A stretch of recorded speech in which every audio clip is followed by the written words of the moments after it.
Ram Ram ji sir.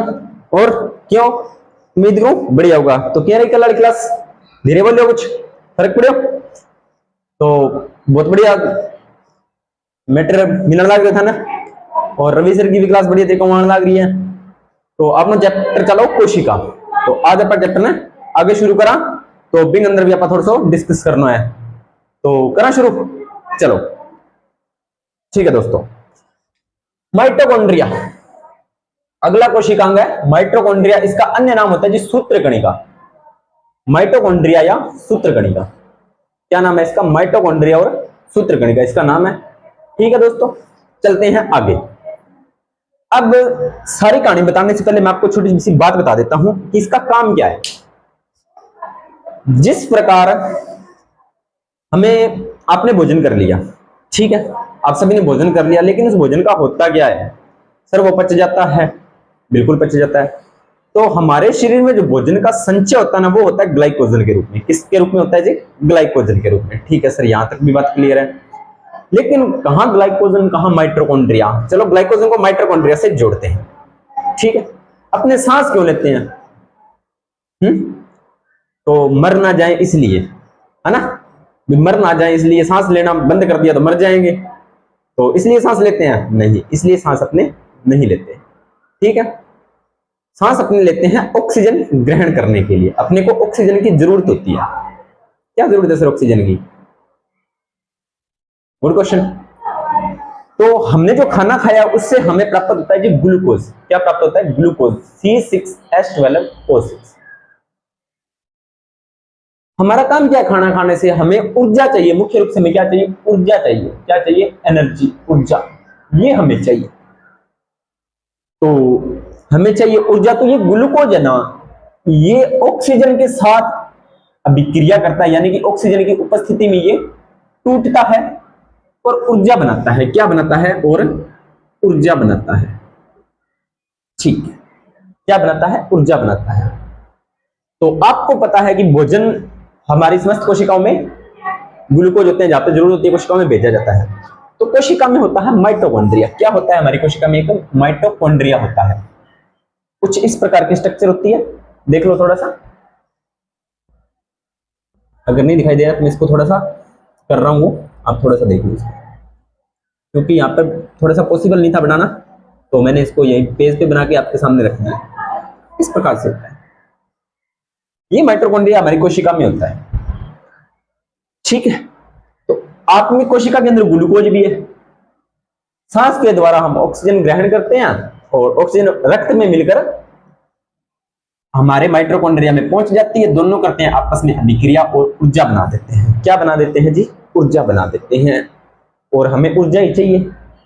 ठीक है, इसलिए आपने छोटी क्लासों में पढ़ा होगा कि माइटोकॉन्ड्रिया को क्या बोलते हैं सर? माइटोकॉन्ड्रिया को बोलते हैं कोशिका का शक्ति गृह, सेल ऑफ पावर हाउस, और क्या बोलते हैं? कोशिका का बिजली घर। ये आप दो तीन चीजें इसको बोलते हो। ठीक है दोस्तों, स्क्रीनशॉट ले लीजिए अब इसका, फिर बाद में बात करते हैं।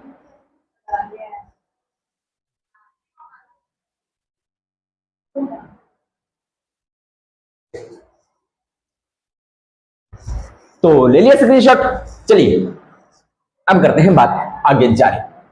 माइटोकॉन्ड्रिया की खोज किसने की थी? माइटोकॉन्ड्रिया की खोज की थी एक वैज्ञानिक था जिसका नाम था कोल्लिगर। क्या नाम था? कोल्लिगर। क्या नाम था जी? कोल्लिगर। अब इसको याद कैसे करोगे? देखो थोड़ा सा ध्यान से देखो, तो माइटोकॉन्ड्रिया की जो आपकी स्ट्रक्चर है ना, इस प्रकार से होती है। ये मैं आपको बना के दिखा रहा हूं। तो थोड़ी थोड़ी आपको ये कोल्ली जैसी लग रही है। किसकी जैसी? कोल्ली जैसी। रियल में ऐसा कुछ नहीं है, लेकिन समझाने के लिए याद रख, ये आप कोल्ली देखते हो ना, इस तरह से तो होती है। ठीक है, कोल्ली जैसी। तो कोल्ली जैसी संरचना खोज किसने की? कोल्लिगर ने। कोल्ली कहां पे होती है? हमारे घरों में होती है। तो कोल्ली घर। यहां तक बात क्लियर? आगे बात करते हैं। द्विझिल्ली या दोहरी झिल्ली द्वारा आवृत होता है। यानी कि क्या कह रहा है कि जो हमारा माइटोकॉन्ड्रिया होता है, क्या? माइटोकॉन्ड्रिया अपने बनाते हैं कोशिका। ये बना ली कोशिका, कोशिका के अंदर केंद्रक बना दिया। एक बार साइड में बना, वैसे तो केंद्रक बीच में होता है, वैसे तो केंद्रक क्या होता है? बीच में होता है, लेकिन अभी अपने साइड में हो रहा है समझने के लिए। तो ये कोशिका में कुछ इस प्रकार से पाया। ठीक है, लेकिन इसके ऊपर दो झिल्लियां होती है, एकल झिल्ली नहीं होती, दो झिल्लियां पाई जाती हैं। कितनी झिल्लियां पाई जाती हैं जी? दो झिल्ली। ये बात आपको ध्यान में रखनी है कि इस पर कितनी झिल्लियां पाई जाती है? दो झिल्ली या दोहरी झिल्ली। ठीक है दोस्तों, अगली बात करते हैं। इसे अभिरंजित किए बिना नहीं देख सकते। देखो, अभिरंजित किए बिना नहीं देख सकते, इसका क्या मतलब? आप सेल्स को खुले आंखों से देख ही नहीं सकते, हमारी सेल्स को माइक्रोस्कोप में देखना पड़ेगा। ठीक है, तो माइक्रोस्कोप में इसे जब सेल्स में माइटोकॉन्ड्रिया को देखते हैं ना, अगर इसे आप अभिरंजित यानी कि इसको कलर नहीं दोगे, कलर नहीं दोगे तो ये आपको दिखाई नहीं देगा। बस ये थोड़ी सी बात इसकी कही हुई है कि इसको ना पहले कलर करना पड़ता है। जब आप 12th में प्रैक्टिकल करते हो ना, तब आपको कुछ चीजें केमिकल दिया जाता है, पेट्री डिश दी जाती है, ब्रश दिया जाता है, कुछ अपरेटस दिया जाता है, उसमें आपको क्या किया जाता है? उसको कलरफुल करना होता है। ये लैब्स के अंदर काम होते हैं। तो इसको कलर करने के लिए, मतलब इसने बोला है कि इसको ना अगर आप जब तक अभिरंजित या कलर नहीं करोगे तब तक आप इसको कोशिका में माइटोकॉन्ड्रिया में कोशिका में माइक्रोस्कोप में से नहीं देख सकते। तो कलर के लिए जिस डाई का उपयोग किया जाता है, अभिरंजन डाई बोलते हैं उसे। अभिरंजन का मतलब कलर करना होता है, अभिरंजन का मतलब क्या होता है? कलर करना। तो जो अभिरंजन डाई होती है उसका नाम होता है जेनस ग्रीन। क्या नाम होता है जी? जेनस, याद कर लेना, जेनस ग्रीन। ये डाई आपको उपयोग करनी होगी। इस डाई के द्वारा कोशिका में माइटोकॉन्ड्रिया को कलर किया जाता है, फिर उसे माइटोकॉन्ड्रिया को किसमें देखा जाता है? माइक्रोस्कोप में देखा जाता है। चलिए, प्रत्येक कोशिका यानी कि हर कोशिका के अंदर माइटोकॉन्ड्रिया पाया जाएगा। प्रत्येक कोशिका में माइटोकॉन्ड्रिया की संख्या अलग अलग होती है। क्या होती है? प्रत्येक कोशिका में माइटोकॉन्ड्रिया की संख्या अलग अलग होती है। चलिए इस बात को समझते हैं। जैसे हमारे शरीर में जैसे WBC एक कोशिका है, RBC भी एक कोशिका है, प्लेटलेट्स भी कोशिका है, स्पर्म भी कोशिका है, ओवम भी कोशिका है, ठीक है, और भी बहुत सारी कोशिकाएं हैं। तो इन कोशिकाओं में अलग अलग कोशिकाएं सारी, तो इनके अंदर कार्य के आधार पर, हर कार्य के आधार पर माइटोकॉन्ड्रिया की संख्या क्या होगी? अलग अलग होगी। जिस प्रकार स्पर्म में आपने देखा होगा, स्पर्म के अंदर यहां माइटोकॉन्ड्रिया पाए जाते हैं इस तरह से, क्योंकि स्पर्म को गति की जरूरत होती है। स्पर्म को किसकी जरूरत होती है? गति की जरूरत होती है, क्योंकि इसे विजाइना तक छोड़ा जाता है। विजाइना के बाद में इसे खुद गति करके फैलोपियन ट्यूब तक जाना होता है फर्टिलाइजेशन के लिए। इसलिए गति किसको जरूरत होती है? इसके अंदर ज्यादा एनर्जी, गति की जरूरत होगी तो ज्यादा एनर्जी की जरूरत होगी, ज्यादा एनर्जी की जरूरत होगी तो ज्यादा माइटोकॉन्ड्रिया। समझ आई इतनी बात? क्या कह रहा है कि प्रत्येक कोशिका में माइटोकॉन्ड्रिया की संख्या अलग अलग होती है तथा इसकी संख्या कोशिका की सक्रियता पर निर्भर करती है। ये कह रहा है कि हर कोशिका, प्रत्येक कोशिका या प्रत्येक जीव की अलग अलग कोशिका, इस जीव की, प्रत्येक जीव की जो अलग अलग कोशिका है, उस अलग अलग कोशिका के अंदर उनके कार्य के आधार पे कि कौन सी कोशिका कितना कार्य कर रही है। कोई अगर कोशिका कम कार्य कर रही है तो इसके पास कम माइटोकॉन्ड्रिया होंगे, ज्यादा कार्य कर रही है तो इसके पास ज्यादा माइटोकॉन्ड्रिया होंगे। सीधी सी बात है, ऊर्जा बना रहा है, ये ऊर्जा बनाने का एक स्रोत है, पावर हाउस है, बिजली घर है, तो इसे ऊर्जा चाहिए। ठीक है, ऊर्जा कोशिका को चाहिए काम करने के लिए। तो जितनी ज्यादा माइटोकॉन्ड्रिया ऊर्जा बनाने वाली चीजें होंगी, उतनी ज्यादा ही इसे ऊर्जा मिलेगी और उतने ही ज्यादा इसके अंदर माइटोकॉन्ड्रिया पाए जाएंगे कोशिका के अंदर। चलिए अगली बात, यह तश्त्रीनुमा, यानी कि ये एक तश्त्रीनुमा, मैंने पहले बता दिया था ना, कोली। ठीक है, कुछ इस प्रकार से ये बोल रहा है, यह एक तश्त्रीनुमा बेलनाकार। ये देखो ध्यान से, ये कटिंग की हुई है, अंदर की संरचना आपको दिखाई गई है ये। ठीक है, लेकिन अगर ये बाहर से अगर आप देखो, आपको बस ऐसा दिखाई देगा, इस प्रकार से बेलनाकार आपको ये दिखाई देगा। ठीक है, आकृति का होता है तश्त्रीनुमा बेलनाकार आकृति। किसकी होती है जी? माइटोकॉन्ड्रिया की होती है। ये बात उम्मीद करता हूं यहां तक आपको कोई बात में दिक्कत परेशानी नहीं हुई होगी। चलिए आगे बात करते हैं। अभिरंजन डाई जेनस ग्रीन। कौन सी? Genus green. चलिए आगे बात करने से पहले मैं आपको ये डायग्राम बनाता हूं, तो आप क्या करना, वीडियो को थोड़ा सा पॉज कर लेना पहले तो। ठीक है, स्क्रीनशॉट आपने लिया ही है, वीडियो को पॉज करके और इस डायग्राम पर थोड़ा सा जूम कर लेना, तो आपको चीजें थोड़ी सी क्लियर हो जाएंगी। ठीक है, तो चलिए बात करते हैं इसका, जो बात करते हैं कि जो बाह्य झिल्ली, सबसे बाहरी ये वाली झिल्ली, ध्यान से देखना, वीडियो को थोड़ा जूम कर लेना दोस्तों, ताकि आपको दिक्कत ना आए। पहले मैं बाहरी झिल्ली बना रहा हूं, ये देखिए इस प्रकार से, ये जो सबसे बाहर की तरफ झिल्ली होती है, इसे बोलते हैं बाहरी झिल्ली, ये।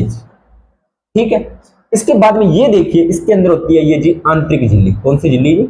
या आंतरिक या भीतरी झिल्ली। ठीक है दोस्तों, ये होगी आपकी बाहरी झिल्ली, ये भीतरी झिल्ली, दो झिल्लियां होगी। चलिए जी, ये बातें आपको क्लियर हो गई। ये देखिए, इसमें द्रव भरा होता है। क्या भरा होता है? द्रव, जिसमें कि समस्त एंजाइम होते हैं जो कि माइटोकॉन्ड्रिया को कार्य करने के लिए जरूरी होते हैं। माइटोकॉन्ड्रिया को कार्य करने के लिए क्या होते हैं जी? जरूरी होते हैं। क्या होते हैं? इसके अंदर द्रव में भरा होता है और इसके अंदर समस्त एंजाइम होते हैं। क्या होते हैं? समस्त एंजाइम जो माइटोकॉन्ड्रिया को कार्य करने के लिए आगे उसे हेल्प करते हैं।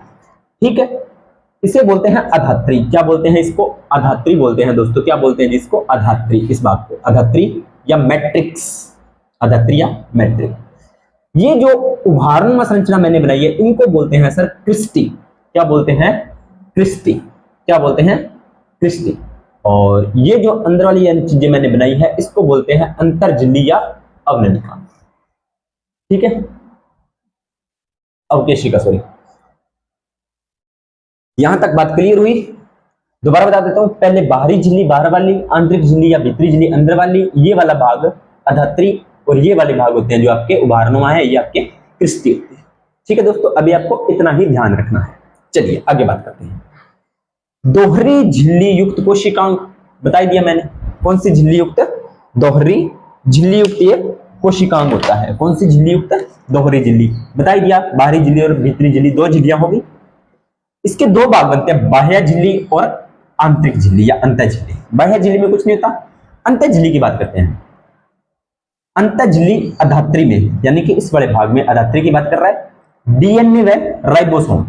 डीएनए, डीएनए क्या होता है? एक आनुवंशिक पदार्थ होता है। क्या होता है जी? आनुवंशिक पदार्थ। ये बात आपके लिए बहुत इंपॉर्टेंट है, डीएनए वाली। डीएनए व राइबोसोम। राइबोसोम इसमें पाया जाता है 17S। ये 17S क्या है? ये अपने जब राइबोसोम पढ़ेंगे यूकैरियोटिक का अगला क्लास में, अगली क्लास में आएगा, उसमें आपको सारा बताऊंगा कि 17S 80S क्या चीजें हैं। ठीक है, राइबोसोम पाया जाता है जो उसमें 17S प्रकार का पाया जाता है। ये देखिए डीएनए वाला, ये पोर्शन थोड़ा सा समझिए। जो डीएनए है ना, वैसे अपनी बात करें कोशिका में कहां पे पाया जाएगा? आपका केंद्रक में होता है, गुणसूत्रों पर। लेकिन माइटोकॉन्ड्रिया के पास खुद का डीएनए होता है। ये बात आपके लिए बहुत इंपॉर्टेंट है। माइटोकॉन्ड्रिया के पास क्या होता है? खुद का डीएनए होता है। केंद्रक में तो कोशिका के पास डीएनए है ही है, लेकिन उसी कोशिका में माइटोकॉन्ड्रिया के पास अपना खुद का डीएनए होता है। अपना खुद का क्या होता है? डीएनए होता है। ये बात यहाँ पे लिखी हुई है। ये कहां पे होता है? अंतः झिल्ली में। अब ये राइबोसोम 17S है ना, ये प्रोकैरियोटिक में भी, जो प्रोकैरियोटिक सेल होती है उसी में 17S प्रकार का राइबोसोम पाया जाता है। ठीक है दोस्तों, अगली बात करें क्रिस्टी पर, यानी कि जो क्रिस्टी, ये अपने बात की है क्रिस्टी वाला भाग। क्रिस्टी पर ऑक्सीसोम कण। कौन से कण? ऑक्सीसोम। छोटे छोटे कोशिका के अंदर कण होते हैं ऑक्सीसोम, जिन्हें नाम देते हैं, जिन कणों का नाम होता है F1, F0 और F1 कण होते हैं।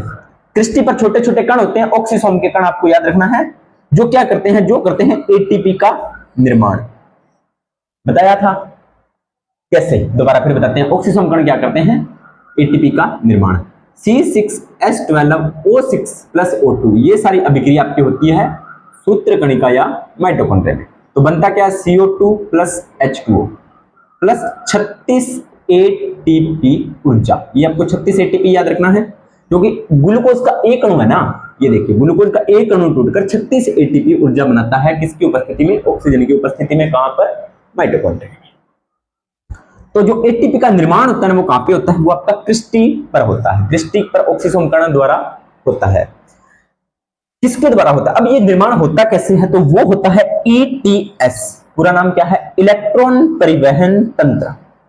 एटीपी का निर्माण करते हैं, क्रिस्टी इसके क्षेत्र को बढ़ाती है, यानी कि इलेक्ट्रॉन परिवहन तंत्र के द्वारा ही एटीपी का निर्माण होता है। तो एटीपी के निर्माण में एक अपने अलग से साइकिल बनता है पूरा, वो साइकिल अपने अलग से डिस्कस करेंगे अगर अपने सिलेबस में हुआ तो। ठीक है, तो अभी आपको इतना ध्यान रखना है कि जो आपका एटीपी पर ऑक्सीसोम होता है वो किसका निर्माण करता है? आपका एटीपी का निर्माण करता है। उम्मीद करता हूं मैंने धीरे बोला है, समझ में आया होगा। चलिए आगे बात करते हैं। इसके पास स्वयं का डीएनए पाया जाता है, बता ही दिया। ठीक है जी, इसे अर्ध स्वायत्त कोशिकांग कहते हैं। देखो अर्ध स्वायत्त का मतलब क्या है? जैसे संपूर्ण स्वायत्त आपकी कोशिका है, क्या है? संपूर्ण स्वायत्त आपकी कोशिका है, कोशिका स्वयं को कंट्रोल कर रही है, माइटोकॉन्ड्रिया को। लेकिन माइटोकॉन्ड्रिया जो है क्या है हमारा, जो ये माइटोकॉन्ड्रिया ये अपने वास्ते से क्या पता खुद का डीएनए होता है। इस खुद का डीएनए होने के पास ये आधा कंट्रोल अपने स्वयं पे रखता है, इसलिए खुद के डीएनए होने की वजह से इसे अर्ध स्वायत्त कोशिकांग कहते हैं। ये आपको बात आपके लिए मोस्ट इंपोर्टेंट है, स्टार लगाना है लेना, इसके क्या कर लेना आपको, इस पे स्टार लगा लेना। चलिए आगे बात करते हैं। कोशिका का क्या बोलते हैं? शक्ति गृह बोलते हैं। कोशिका का शक्ति गृह या सेल ऑफ पावर हाउस, कोशिका का बिजली घर भी इसे बोलते हैं। अब इसके थोड़ा सा आकार की बात कर लेते हैं अपने। इसकी लंबाई कितनी होती है? लंबाई होती है सर 1 से 4.1 म्यू एम।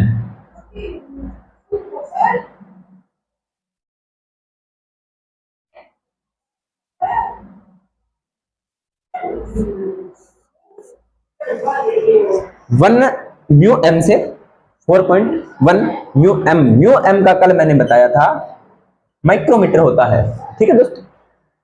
चौड़ाई कितनी होती है?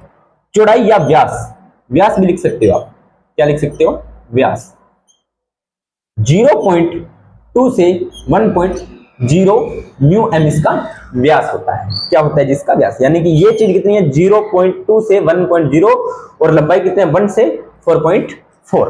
ये आपको थोड़ा सा ध्यान में रखना है। चलिए, यह वायवीय श्वसन के लिए उत्तरदायी है। अगला टॉपिक अपने वायवीय, इसमें थोड़ा सा पढ़ लेंगे, ठीक है।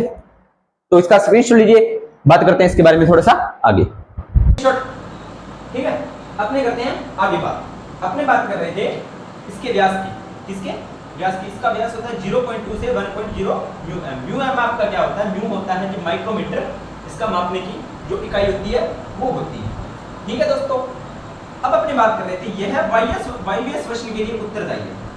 अब ये वायवीय श्वसन आप ध्यान रखो, मैं अब इसके बाद में आपको वायवीय श्वसन भी समझाऊंगा, ठीक है। यह विखंडन की विधि द्वारा क्या होते हैं? विभाजित होते हैं, यानी कि यह टूटकर एक से दो बनते हैं। कौन? माइटोकॉन्ड्रिया, ठीक है दोस्तों, समझ में आया होगा।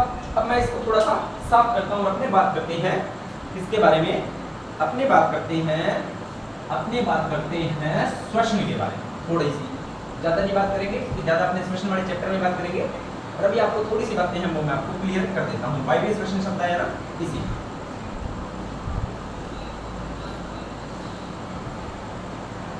चलिए वायवीय श्वसन की थोड़ी सी बातें कर देते हैं। अपने स्क्रीनशॉट ले लिया और अपने थोड़ा सा इसको और देख लेते हैं। चलिए अपने बात कर रहे हैं वायवीय श्वसन, ठीक है। पहले आपके सामने शब्द मैं पेश कर रहा हूं। श्वसन क्या होता है? श्वसन, ध्यान से श्वसन, जब आप चौथी या पांचवी क्लास में होते हो तो आपको बताया जाता है कि श्वसन का मतलब होता है सांस लेना। क्या लेना? सांस लेना। फिर आप थोड़े से बड़े होते हो, बड़ी क्लास में जाते हो, तब आपको बताया जाता है कि सांस लेना व सांस छोड़ना।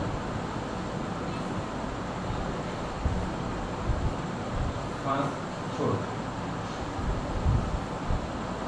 ठीक है। फिर आप जब थोड़े से और बड़े होते हो तो आपको क्या बताया जाता है? ऑक्सीजन का ग्रहण करना व CO2 का निष्कासन करना, यही तो बताया जाता है। CO2 और O2, O2 होता है ऑक्सीजन और CO2 होता है कार्बन डाइऑक्साइड, ठीक है दोस्तों। यहां तक उम्मीद करता हूं आपको समझ में आया होगा। क्या ये श्वसन है? बिल्कुल है, क्योंकि गलत तो नहीं कह सकते इसे, लेकिन ये पूर्णतः सत्य मैं नहीं मान सकता। कैसे सर? इसके बारे में आगे चर्चा करेंगे। श्वसन की बात कर रहे हैं, जब आप थोड़े से और बड़े होते हो तो परिभाषा भी बड़ी होगी, ठीक है। तो इसमें अपने आगे देखते हैं। तो श्वसन के बारे में अपने थोड़ा सा और विचार करते हैं। इसको मैं रफ कर रहा हूँ, नोट्स वगैरह अभी यहाँ पे अगर आप बना रहे हो तो ठीक है, नहीं बना रहे हो तो कोई दिक्कत वाली बात नहीं, क्योंकि श्वसन करते हैं अलग से बात करेंगे। देखो, जब आप बड़ी क्लास में जाते हो तब आपको क्या बताया जाता है? श्वसन, तब आपको बताया जाता है, देखो, O2 की उपस्थिति में, किसकी उपस्थिति में? O2 की उपस्थिति, किसकी उपस्थिति? O2 की उपस्थिति में C2, C6, H12 O6, glucose का टूटना और उससे क्या बनना, ऊर्जा बनना, ये होता है जी आपका श्वसन। क्या होता है जी आपका श्वसन, ठीक है। O2 की उपस्थिति में ग्लूकोज का टूटना है, ऊर्जा बनना, ये आपका श्वसन होता है। अब आप बोलोगे कि सर ऑक्सीजन का ग्रहण करना आपने बोला है, CO2 का निष्कासन, बिल्कुल बोला है जी, और ये सही है। श्वसन द्वारा फिर बताते हैं सांस लेना सर कैसे गलत है? गलत मैंने कोई चीज नहीं बताई आपको, सारी चीजें मैंने सही बताई हैं, लेकिन थोड़ा एडवांस आगे और बताइए चीजें। देखिए अब आप सांस लेते हो, जैसे मैं आप सभी सांस लीजिए, सांस ले ली, अब अपने सांस छोड़ते हैं, तो ये अपना श्वसन की प्रक्रिया पूरी हुई। हमने क्या बोला है कि ऑक्सीजन को ग्रहण करना और CO2 का बाहर निकालना। एक बार फिर सांस लीजिए, तो ऑक्सीजन ग्रहण गई और CO2 बाहर निकली। क्या ऐसा हुआ? हुआ भी और नहीं भी हुआ। पहले अपने नहीं हुआ पे चर्चा करते हैं। कैसे? हमने जब सांस ली तो हमारे अंदर नाक के द्वारा या नासाद्वार के द्वारा ऑक्सीजन अंदर गई क्या? सर हाँ जी, ऑक्सीजन अंदर गई है, बिल्कुल ऑक्सीजन अंदर गई है, लेकिन अकेली ऑक्सीजन अंदर गई है? नहीं। क्या गई है हमारे अंदर? वायु गई है। क्या गई है? वायु। तो वायु में क्या क्या चीजें होती है? 78% आपकी क्या होती है? नाइट्रोजन, और 21% होती है जी आपकी ऑक्सीजन, 0.003% होती है आपकी कार्बन डाइऑक्साइड, और ETC होती है 0.002%। ये सारी गैसें हैं, ये वायु में होती है, ठीक। तो जब आपने सांस लिया, क्या लिया? आपने सांस लिया, तो आपने वायुमंडल की उपस्थिति सारी की सारी वायु को आपने ग्रहण किया। क्या किया? सारी की सारी वायु को आपने ग्रहण किया, ठीक है। तो वायु में धूलकण भी होते हैं, पॉल्यूशन कण भी होते हैं। तो हमारे नाक में छोटे छोटे रोम पाए जाते हैं, वो धूलकण और पॉल्यूशन कणों को रोक लेते हैं और वायु को साफ करके भेज देते हैं फेफड़ों में। किसमें भेज देते हैं सर? फेफड़ों में भेज देते हैं। फेफड़ों में सबसे एक छोटा हमारे पास, फेफड़ों की सबसे छोटी इकाई होती है एक वायु कुपिका। क्या होती है? वायु कुपिका होती है क्या, ठीक है। बाकी इस क्वेश्चन में बताऊंगा सारी चीजें। अब समझिए इस चीज, ये बना दी मैंने वायु कुपिका, ठीक है। ये सारी कैसे जाती हैं? वायु कुपिका से, वायु कुपिका के अंदर आ जाती है सारी की सारी गैसेस। वायु आ गई, इसके वायु कुपिका के अंदर वायु आ गई। ये जुड़ी होती है जी हमारे ब्लड से। किससे? ब्लड के कौन से भाग से? RBC से। यानी कि आप, ये ब्लड की कोशिका है, क्या है? हमारा रक्त की कोशिका है, और रक्त के अंदर क्या पाई जाती है? RBC। RBC के अंदर क्या पाया जाता है? HB या हीमोग्लोबिन। तो अब ये क्या करता है? ये जो ऑक्सीजन है इस वायु में है O2 और इसमें है आपका H, ये आपस में जुड़ते हैं। तो ये HB क्या करता है? इस ऑक्सीजन को अपने साथ मिक्स करता है और बना देता है HbO2। क्या बना लेता है? HbO2। इसे बोलते हैं ऑक्सी हीमोग्लोबिन। क्या बोलते हैं? Oxy haemoglobin. लेकिन ये जो बाकी बची हुई चीजें हैं, ये वायु कुपिका में रह जाती है, क्योंकि ना तो नाइट्रोजन डायरेक्ट हमारे शरीर में उपयोगी होती है, ना ही डायरेक्ट कार्बन डाइऑक्साइड, और ना ही डायरेक्ट अन्य गैसेस। इनडायरेक्ट हमारे शरीर में सबकी जरूरत होती है, लेकिन डायरेक्ट ये हमारे शरीर में उपयोगी नहीं होती। इसके बारे में भी अपने बात करेंगे बाद में, इस चैप्टर के खत्म होने के बाद में जो अगला चैप्टर करेंगे। सिर्फ आपको क्वेश्चन समझाने के लिए मैंने इतनी बातें बताई। ये ऑक्सी हीमोग्लोबिन यानी कि ब्लड में ऑक्सीजन पहुंच गई, कहाँ पे जाएगी? कोशिका के पास। किसके पास जाएगी? कोशिका के पास। तो कोशिका के पास क्या है? ग्लूकोज है और माइटोकॉन्ड्रिया है। तो ये माइटोकॉन्ड्रिया से ऑक्सीजन यहाँ पे आएगी, ग्लूकोज है, आपस में करेंगे रिएक्शंस। कौन सी रिएक्शन होगी? C6H12 O6 plus O2। वहाँ पे रिएक्शन होगी सर माइटोकॉन्ड्रिया। कहाँ पे होगी जी? माइटोकॉन्ड्रिया। क्या बनेगा? CO2 plus H2O plus 36 ATP ऊर्जा। ATP का पूरा नाम लिख लेना, वैसे मैंने पिछले बता दिया, फिर भी adenosine try phosphate. Adenosine try phosphate. ठीक है दोस्तों, चलिए थोड़ा सा इसका स्क्रीनशॉट लीजिए।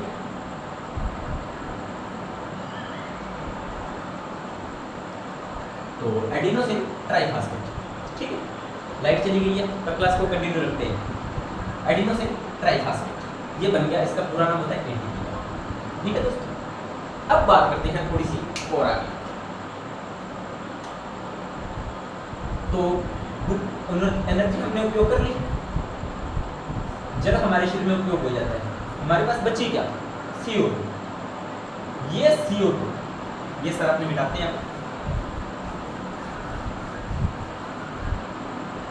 ये आपकी कोशिका होगी, कौन सी, वायु, सॉरी ये आपकी वायु कोशिका है। ठीक है, वायु कोशिका। ठीक है, एनर्जी के बनने के पास ये जो आपकी CO2 है वो रक्त के माध्यम से व अन्य माध्यम भी होगा, यानी कि रक्त का HB के साथ कुछ CO2 HB के साथ मिलेगी, कुछ अन्य माध्यमों से वापस कहाँ पे आएगी, वायु कोशिका में। और वायु कोशिका में ये ऑक्सीजन जो आपकी कार्बन डाइऑक्साइड है ये मिक्स हो जाएगी। तो ये आपकी 0.03 वाली तो आई है, ये प्लस जो इससे कार्बन डाइऑक्साइड बनी है ये दोनों मिक्स होगी, और हम जब सांस छोड़ेंगे तब ये कार्बन डाइऑक्साइड जाएगी हमारे शरीर से बाहर। इसीलिए बोलते हैं कि CO2 को, ऑक्सीजन को हम ग्रहण करते हैं और CO2 को बाहर निकालते हैं। इस तरह से पूरी प्रोसेस चलती है। इसलिए आपको बोला जाता है, क्या बोला जाता है कि श्वसन क्या होता है, ऑक्सीजन की उपस्थिति में ग्लूकोज का टूटकर एनर्जी बनाना। शब्द क्या आएगा, वायवीय श्वसन। वायवीय का मतलब होता है ऑक्सीजन की अनुपस्थिति में, ऑक्सीजन की उपस्थिति में, ऑक्सीजन की प्रेजेंस में।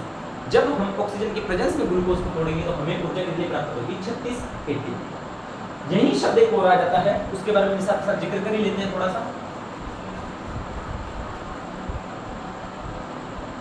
अब जैसे आज संडे है ना, क्या है, आप आज संडे की सुबह 11 बजे की क्लास देख रहे हो, तो कई बच्चे क्लास देख रहे होंगे, कई नहीं देख रहे होंगे।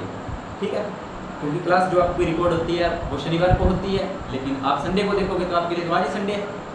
ठीक है, तो संडे है, तो संडे वाले दिन आपको ना घर वाले काम करवाते हैं, मेरे से भी करवाते हैं, आपसे भी करवाएंगे। ठीक है, घर वाले काम करवाते हैं तो आपको क्या किया, थोड़ा सा हार्डवर्क दे दिया जाता है। नॉर्मली हार्डवर्क देते हैं, तो आप जैसे सुबह उठ के काम लगे तो आप 10, 8, 9, 10, 11, 12 बजे तक आराम से काम करते हैं। फिर धीरे धीरे आपको थकान होने लग जाएगी। क्या होने लगेगी, धीरे धीरे आपको थकान हो जाएगी। और ऐसे जब आपको थकान होती है तो आपकी क्या, मसल्स दर्द करती हैं। क्या करती हैं, मसल्स होती हैं वो दर्द करती हैं, यानी कि मांसपेशियां दर्द करती हैं। क्या दर्द करती हैं, मांसपेशियां दर्द करेंगी।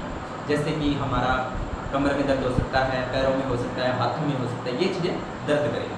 ये दर्द क्यों करती है, क्योंकि जब हम नॉर्मल काम कर रहे होते हैं तब हमारे पास ऊर्जा की जो आवश्यकता होती है वो हमारी माइटोकॉन्ड्रिया पूरी कर देता है। क्या कर देता है, पूरी कर देता है। लेकिन जब हम हार्डवर्क कर रहे होते हैं, तब क्या होता है, तब जो हमने ATP बनाई थी वो तो हमने यूज कर ली। अब ग्लूकोज को टूटेगा तो, क्योंकि हम काम करेंगे तो हमें एनर्जी चाहिए, तो ग्लूकोज क्या करता है, C6H12O6, इसको प्रॉपर ऑक्सीजन नहीं मिल पाती। वैसे हम सांस ले रहे हैं, ऑक्सीजन मिल रही है, लेकिन वो उतनी फास्ट से काम नहीं कर रहा। एनर्जी वो अपना बना रहा है, लेकिन हमें ज़्यादा जल्दी एनर्जी चाहिए काम करने के लिए, हार्डवर्क करने के लिए ज़्यादा एनर्जी चाहिए। तो वो डायरेक्ट ग्लूकोज क्या करता है, माइटोकॉन्ड्रिया में ना टूटकर हमारे शरीर की मांसपेशियों में टूट जाता है। कहाँ पे, शरीर की मांसपेशियों में टूटेगा तो एनर्जी तो बिल्कुल असर बनाएगा। एनर्जी बनाता है 2 से 4 ATP।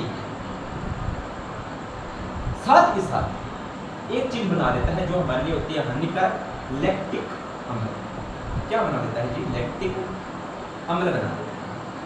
ये लैक्टिक अम्ल हमारी मांसपेशियों में दर्द या ऐंठन का कारण बनता है, दर्द या ऐंठन।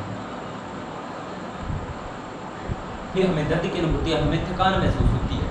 ठीक है, फिर शाम को जैसे हम रेस्ट करते हैं सुबह तक हम ठीक हो जाते हैं, क्योंकि हमारी जो हमारी ऊर्जा के लॉस हुआ था या ऑक्सीजन का लॉस हुआ था वो धीरे धीरे अपना रात में रिकवर हो जाता है और हम प्रॉपर सुबह काम में लग जाते हैं।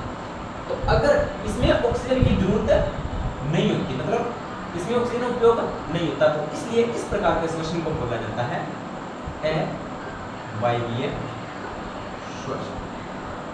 वायवीय श्वसन होगा आपका ऑक्सीजन की उपस्थिति में और अवायवीय श्वसन होगा आपका ऑक्सीजन की अनुपस्थिति में। उम्मीद करता हूँ समझ में आया होगा। चलिए अब बात करते हैं अपने अगले कोशिकाओं के बारे में। ठीक है दोस्तों, चलिए लवक या प्लास्टिड, लवक या प्लास्टिड नाम से पता चलता लवक, यह पादप कोशिका में पाया जाएगा। एक प्रोटोजोन्स जो सूक्ष्म जीव होते हैं या निम्न श्रेणी के जो जीव, अगर आपसे सबसे निम्न श्रेणी देखो, अपने जब वर्गीकरण पढ़ते हैं आप बीएससी या एमएससी के अंदर अगर आप पढ़ते हो तो वहाँ पे ना आपको सबसे जीवों का सबसे छोटा वर्ग आपका प्रोटोजोआ होता है। ये आप ध्यान देना, प्रोटोजोआ जीवों का सबसे छोटा वर्ग होता है, जो प्रोटोजोआ होता है। तो ये निम्न श्रेणी के जीव कौन होते हैं? प्रोटोजोआ होते हैं, जैसे कि अमीबा वगैरह। ठीक है, कुछ यूग्लिना, यूग्लिना शब्द आपके लिए बहुत इंपॉर्टेंट है। यूग्लिना, ठीक है, कौन सा है? यूग्लिना। इसका जगत पूछे, इसकी यूग्लिना की दो चार बातें बता देता हूं मैं आपको यूग्लिना की।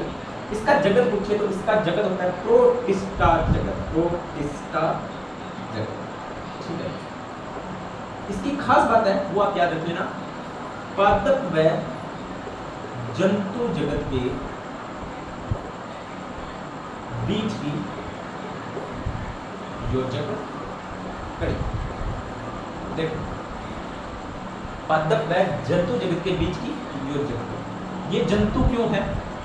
क्योंकि ये प्रोटिस्टा जगत में आता है। जो प्रोटिस्टा जगत होता है वो जंतुओं का जगत होता है, इसलिए ये जंतु हो गया। सिर्फ पादप क्यों होता है? क्योंकि इसके अंदर बेटा क्लोरोफिल पाया जाता है। क्या पाया जाता है? क्लोरोफिल, यानी कि ये स्वयंपोषी। ठीक है, अभी आपको इतना ध्यान रखना है कि ये जंतु जगत और पादप जगत के बीच की योजक कड़ी कौन है? तो यूग्लिना। डायरेक्ट क्वेश्चन आया था एग्जाम में। आगे इसके कितने प्रकार हैं? किसके? लवक। 3 प्रकार होते हैं सर, वर्णी लवक, अवर्णी लवक और हरित लवक। वर्णी लवक को बोलते हैं क्रोमोप्लास्ट। क्या बोलते हैं जी? क्रोमोप्लास्ट। अवर्णी लवक को बोलते हैं जी ल्यूकोप्लास्ट और हरित लवक को बोलते हैं जी क्लोरोप्लास्ट। लवक को क्या बोलते हैं? प्लास्ट। जैसे ये देखो, लवक को क्या बोलते हैं? प्लास्टिडी जो होता है, तो इसके लवक के इलाज में क्या लगेगा? प्लास्ट लगेगा। तो यहाँ पर तो आपको कोई दिक्कत नहीं होनी चाहिए। हरित लवक को अपने क्या बोलते हैं? क्लोरोफिल बोलते हैं ना, सॉरी पर्णहरित। पर्णहरित को अपने क्लोरोफिल बोलते हैं, पर्णहरित को क्या बोलते हैं? क्लोरोफिल। तो ये देखो, हरित दिया हुआ है, हरित को कोडित किया उसने क्लोरो से। अवर्णी का मतलब होता है ल्यूको।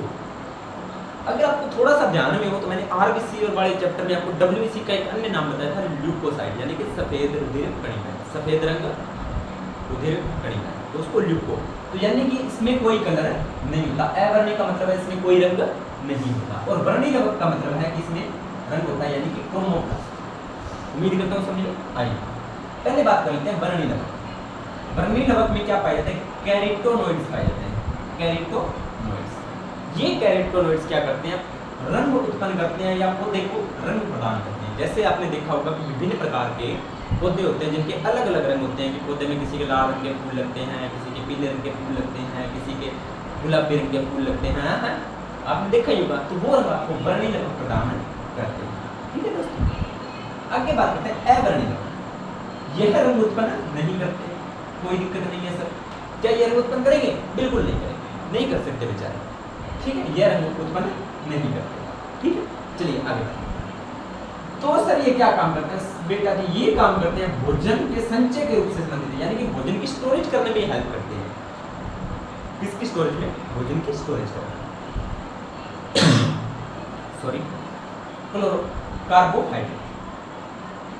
जो कार्बोहाइड्रेट को स्टोरेज करने वाला आपका लवक होता है ना, उसे बोलते हैं मंड लवक। क्या बोलते हैं? मंड। क्यों बोलते हैं?